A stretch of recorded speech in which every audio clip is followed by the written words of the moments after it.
अस्सलाम वालेकुम, this is Waqar Gaur from मज़ा मार्केटिंग। इस टाइम मैं मौजूद हूं अपने प्रोजेक्ट की साइट के ऊपर जो कि B79 नंबर प्लॉट है और इसकी आज हमने ग्राउंड फ्लोर की स्लैब की पोरिंग की है। मैं आप लोगों को आज बताता हूं कि बेसमेंट में जो यहाँ पे ओवरसी ब्लॉक में लोगों के घर बैठे यकीन वजूहात की वजह से बैठे, उनके पोर्च क्यों बैठे या बहुत सारे लोग हैं उनके टैंक्स बैठे कि क्या वजूहात थी, आप लोगों को अपना घर बनाते हुए क्या ख्याल रखना चाहिए। तो जब भी आप लोग बेसमेंट बनाते हैं आप लोगों के पास CDA के बायलॉज के बीच में एक प्रोविजन मौजूद है कि आप अपने कार पोर्च के नीचे अपना स्टोर अकोमोडेट कर सकते हैं।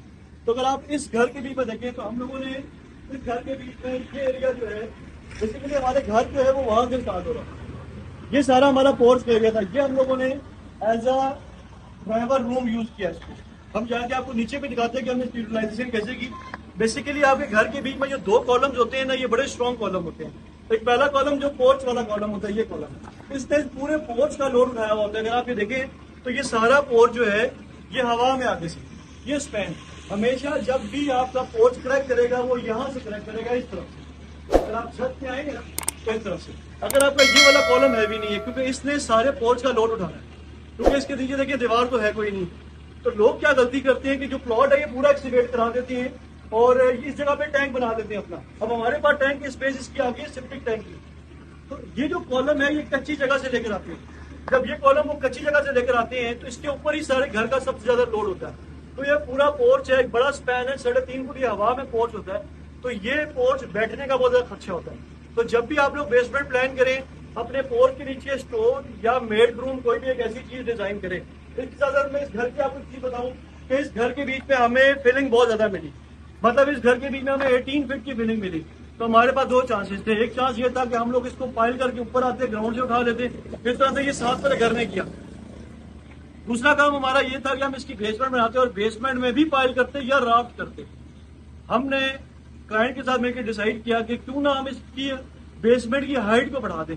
अभी हम आपको नीचे जाके दिखाते हैं कि इसकी हाइट हम लोगों ने 14 फीट क्लियर हाइट रखी है और आपको 10 मरला के बीच में कनाल की फील आती है।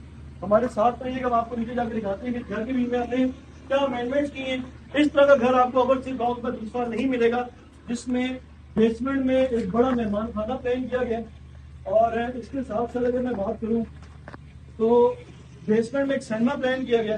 लेकिन इस घर की जो हाइट है और इस घर का जो टेम्परेचर है बेसमेंट का और जो हमने वेंटिलेशन का ख्याल रखा है, ये हम आपको बेसमेंट में जाके दिखाते हैं कि किस तरह से हम लोगों ने इसके बीच में वेंटिलेशन का प्रॉपर ख्याल रखा है।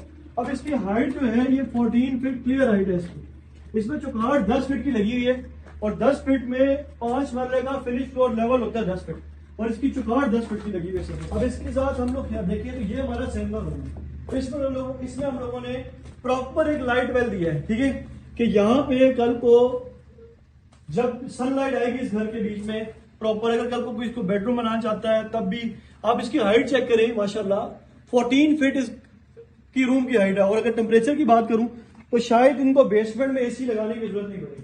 इसके साथ ये वॉशरूम प्लान हुआ है इसका, ठीक है, ये प्रॉपर एक गेस्ट के लिए प्लान हुआ है पूरी की पूरी बेसमेंट, ठीक है। इसके साथ साथ ये एक बड़ा मेहमान खाना प्लान है इस जगह पे, ठीक है। ये 15 बाय 40 का पूरा मेहमान खाना है अगर आप इसको चेक करें, ठीक है। इतना बड़ा जो लिविंग रूम है या इतना बड़ा कोई भी सेटअप कनाल के बीच में भी कोई नहीं रखता। माशाल्लाह जो ये क्लाइंट थे हमारे, इन्होंने बड़ा दिल रखा कि अपनी बेसमेंट के बीच में प्रॉपर जो गेस्ट के लिए अकोमोडेशन रखी। प्रॉपर मेहमान खाना है, बैक पे स्टोर है, किचन दिया गया आपको बेसमेंट के बीच में और साथ जो मैं आपको जगह की यूटिलाइजेशन बता रहा था मेड रूम, ठीक है। ये उन्होंने ड्राइवर रूम बना दिया और काउंटर अपना बैक साइड पे लेके चले गए, ठीक है। ये अभी इनका प्रॉपर मेड रूम है, ठीक है, जो कि एक अच्छा एरिया यूटिलाइज हो गया। यहाँ पे ये अपना एरिया यूटिलाइज कर सकते हैं, मतलब यहाँ पे वाटरफॉल लगा सकते हैं आर्टिफिशियल, बहुत सारी जगहें हैं जो बहुत सारी चीजें जो इसके बीच में वो लोग यूटिलाइज कर सकते हैं। तो आए हम आपको जाके इसके ऊपर का फ्लोर दिखाते हैं और आपको बताते हैं कि जब भी आप लोगों ने स्लैब डालनी है अपने घर की तो उसमें किन चीजों का ख्याल रखना है जिसमें आपके घर के बीच में धमक ना आए। बहुत ज्यादा इश्यूज होते हैं कि जब आपकी फर्स्ट फ्लोर पे कोई बंदा चल रहा होता है तो आप लोगों को धमक महसूस हो रही होती है, ठीक है। अब आप ये चेक करें, हमारी जो स्टेयर्स है इसकी फिनिशिंग का काम इस टाइम पे चल रहा है। ये हमारी स्टेयर की फिनिशिंग हो रही है इस टाइम पे। आपको मैं ग्राउंड फ्लोर का भी इसका लेआउट प्लान बताता हूँ। कई क्लाइंट ने ग्राउंड फ्लोर पे ड्राइंग रूम को बिल्कुल सेपरेट कर दिया, ये कॉर्नर का प्लॉट है, साथ ही लिविंग रूम भी एक बहुत बड़ा, इसके साथ साथ मेन किचन और 2 बेडरूम्स। नेक्स्ट वीडियो में आप लोग इसकी छत के बारे में बताएंगे कि छत के बीच में हम लोगों ने क्या चीजें यूज की हैं इसकी। अच्छा, मैं यहीं पे आपको बता देता हूँ। हम लोगों ने छत की पोरिंग के बीच में हमेशा वाइब्रेटर का यूज करते हैं। जब भी वाइब्रेटर यूज होता है तो उससे होता ही है कि आपकी जितनी भी कंक्रीट है ये सेटल हो जाती है। जितने भी छोटे छोटे पोर्स होते हैं वो सारे के सारे सेटल होते हैं। इससे फायदा ये होता है कि आपके घर के बीच में छत में धमक नहीं आती और जितनी सेटलमेंट आनी होती है वो आ जाती है। तो ख्याल रखें अपनी कंक्रीट के बीच में अपना वाइब्रेटर का लाजमी ख्याल रखें, वाइब्रेटर यूज करें ताकि आपकी छत में कोई धमक ना आए। जब बड़े स्पैन होते हैं तो ये इशूज आते हैं। अगर आपको पार्क बिजली के बारे में कोई भी इंफॉर्मेशन चाहिए आप हमसे रब्ता कर सकते हैं, हमारे नंबर नीचे मेंशन है। Thank you so much.